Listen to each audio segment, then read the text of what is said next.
Assalamualaikum warahmatullahi wabarakatuh. Jumpa lagi di Jendela Info Analisis di Balik Teks dengan tajuk Dewan Suka Hamburkan Uang Rakyat. Jelaskan dong, tentu sangat menarik perjumpaan kita kali ini. Karena Dewan Perwakilan Rakyat Daerah Kabupaten Indramayu akan melakukan rapat konsultasi Pansus 1 DPRD Kabupaten Indramayu di kantor BKN Kanreg 3 Bandung.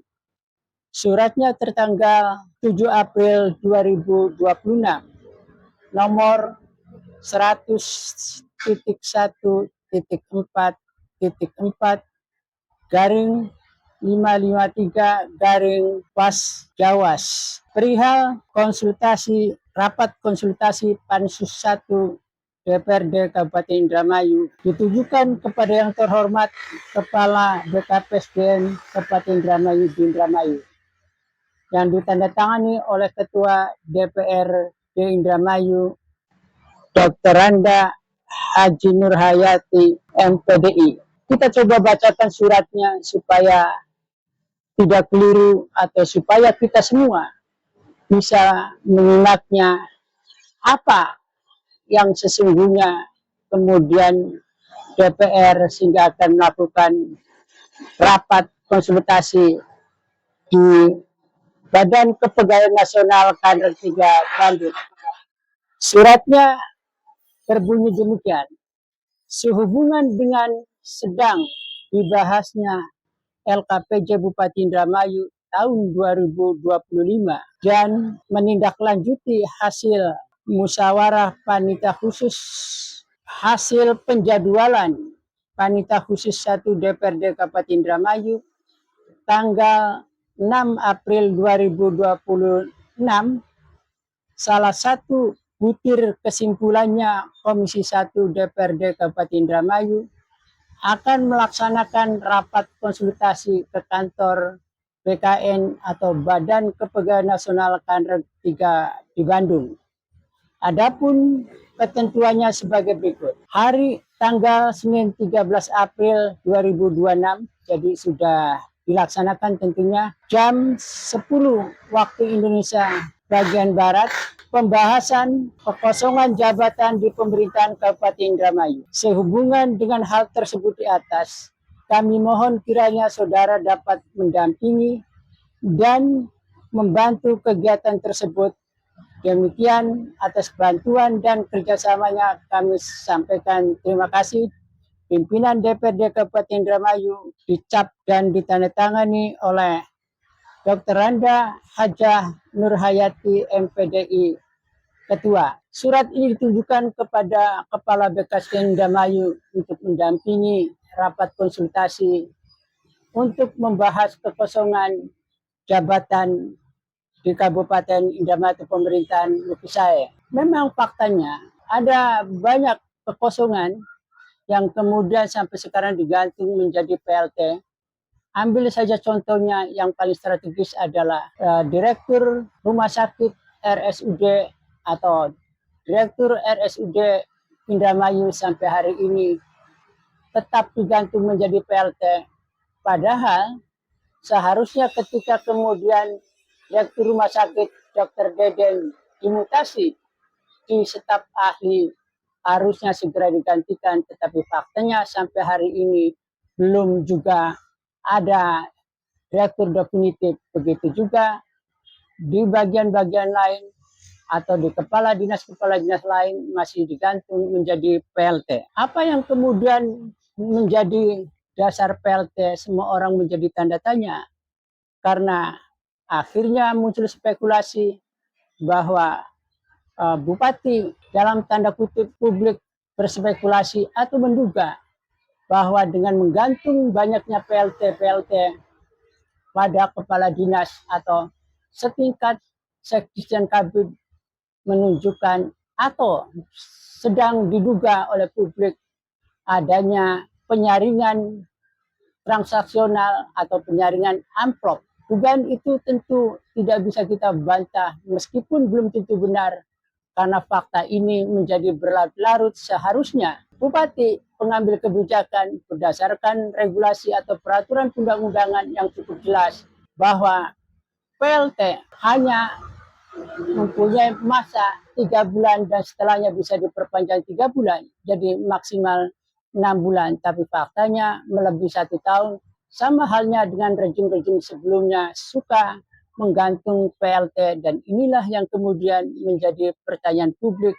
Jangan-jangan atau diduga bupati untuk jabatan-jabatan strategis sedang menyaring atau menimbang ketebalan amplop yang pada akhirnya penempatan jabatan tergelincir pada spekulasi atau tergelincir kepada transaksional, tidak lagi menggunakan manajemen talenta sebagaimana yang diatur dalam peraturan perundang-undangan. Tetapi yang kita heran adalah apakah anggota dewan tidak mengerti setelah membaca peraturan perundang-undangan yang cukup jelas terhadap bagaimana penempatan jabatan kepala dinas atau bagaimana PLT atau bagaimana kekosongan.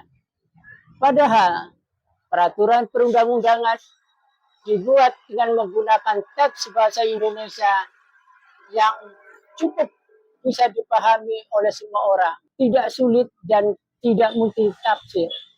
Bukan dengan menggunakan bahasa Ibrani atau bahasa Persia yang mungkin para anggota dewan atau legislatif tidak mampu untuk menerjemahkannya.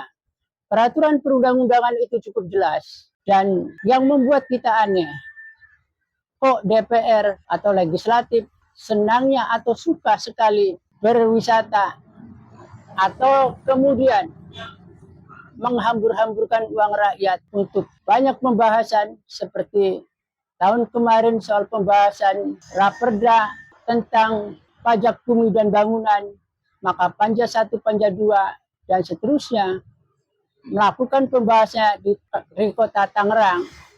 Padahal fasilitas gedung pemerintahan yang ada di Indramayu bisa dimanfaatkan semaksimal mungkin. Jika saja anggota dewan atau dewan paham betul dengan bagaimana efisiensi anggaran, bagaimana dengan efektivitas anggaran untuk dipakai dalam skala prioritas untuk pembangunan di Indramayu. Tetapi fakta itu menunjukkan sangat berbeda dengan realitasnya. Kita tidak paham, padahal peraturan perundang-undangannya cukup jelas. Dan kita cobakan membacakan peraturan perundang-undangan atau regulasi tentang apa yang hendak dikonsultasikan di Badan Kepegawaian Nasional Kader Bandung perihal kekosongan jabatan di pemerintahan Kabupaten Indramayu. Sebelum diberlakukannya Undang-Undang ASN yang baru, yaitu ada Undang-Undang Nomor 5 tahun 2014 tentang ASN, kemudian mengalami perubahan atau junto Undang-Undang Nomor 20 tahun 2023 tentang ASN, kemudian ada Undang-Undang Nomor 30 tahun 2014 tentang administrasi pemerintahan. Kemudian ada regulasi yang namanya Surat Edaran Kepala Badan Kepegawaian Nasional Nomor 2 garing SE garing 7 Rumawi garing 2019, dan di dalam surat edaran ini juga dimuat soal posisi atau kedudukan PLT pelaksana tugas yang di dalamnya masa PLT 3 bulan atau maksimal 6 bulan.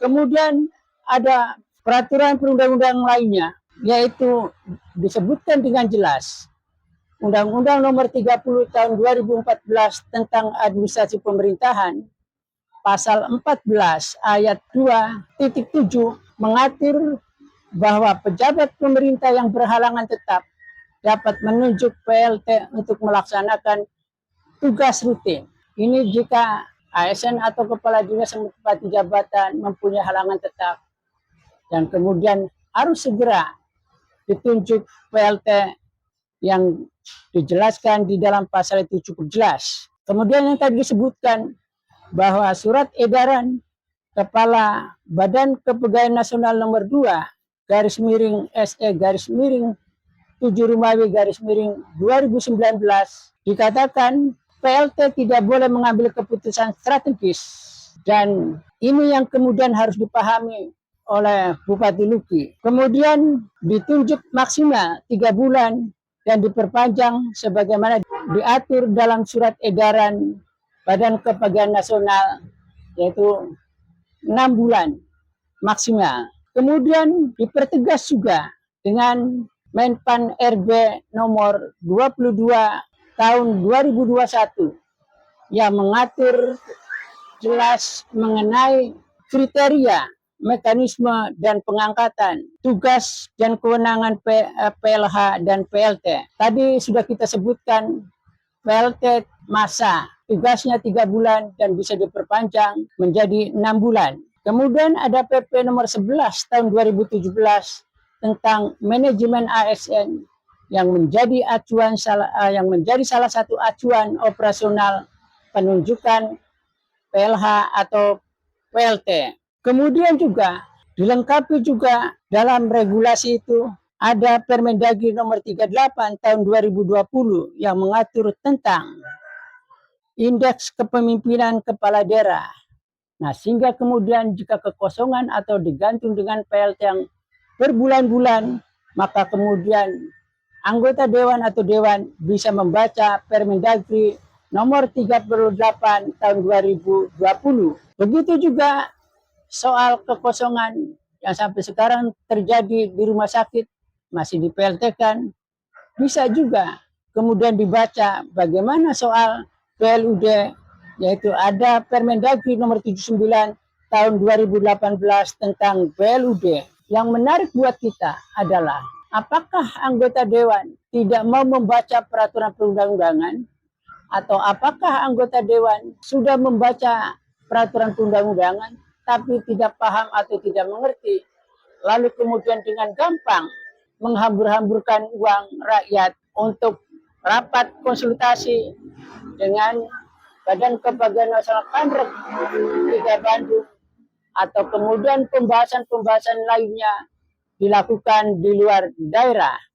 Padahal ada juga ketentuan yang kemudian harus dipahami oleh anggota dewan, bukan kemudian pura-pura tidak tahu. Ada yang namanya Peraturan Menteri Pendayagunaan Aparatur Negara Reformasi Birokrasi nomor 6 tahun 2015 tentang pedoman pembatasan pertemuan rapat di luar kantor dalam rangka peningkatan efisiensi dan efektivitas kerja aparatur. Permen Menpan RB ini cukup jelas mana yang dibolehkan, mana yang kemudian tidak dibolehkan, dan parameternya juga sangat jelas menggunakan logika dan akal waras.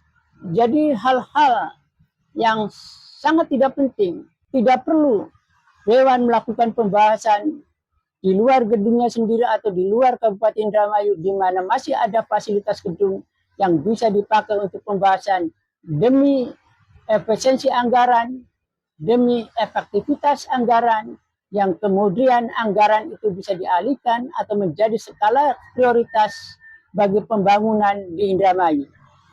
Tetapi nampaknya anggota dewan karena sukanya berwisata, maka kemudian diakal-akali hal-hal yang sederhana, hal-hal yang setiap tahun LKPJ itu digelar, kemudian hal-hal yang setiap tahun ada pembahasan raperda, keinginannya menghamburkan uang rakyat, lalu pembahasannya di luar kota karena ada unsur entertainment, ada unsur wisata yang diperoleh untuk kepentingan pribadi, bukan kepentingan masyarakat Indramayu, bukan untuk kepentingan bagaimana Indramayu menjadi maju, bisa berdaya saing dengan kabupaten lain.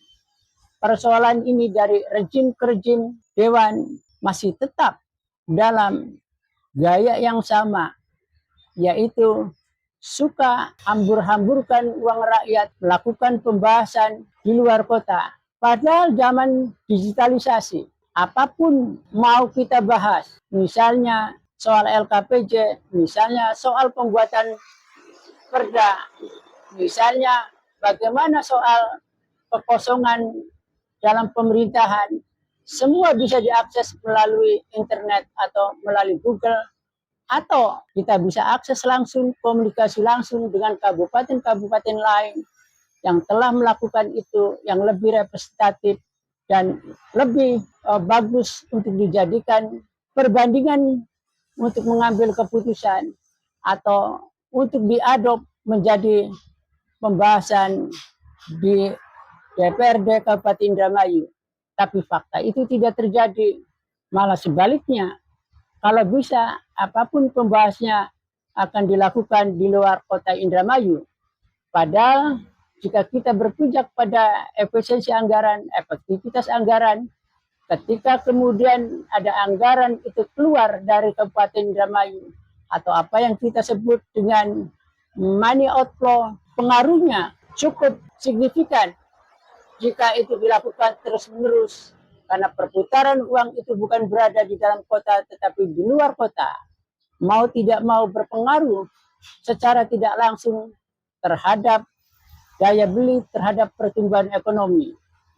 Tetapi itulah DPR punya hobi atau suka berwisata, sehingga apapun yang dilakukan yang seharusnya secara etika sudah tidak boleh lagi, pertemuan-pertemuan, rapat-rapat atau pembahasan-pembahasan di luar kota, karena itu sangat kontradiktif, sangat paradok dengan apa yang kita sebut dengan efisiensi anggaran atau apa yang kita sebut dengan efektivitas anggaran. Di dalam surat tadi, karena sehubungan dengan LKPJ yang sedang dibahas, maka pembahasan LKPJ kita akan coba analisis pada pertemuan yang akan datang. Karena belum tentu semua orang atau publik atau masyarakat Indramayu tahu mengapa dulu namanya laporan pertanggungjawaban kepala daerah atau bupati sekarang menjadi LKPJ, laporan keterangan pertanggungjawaban bupati,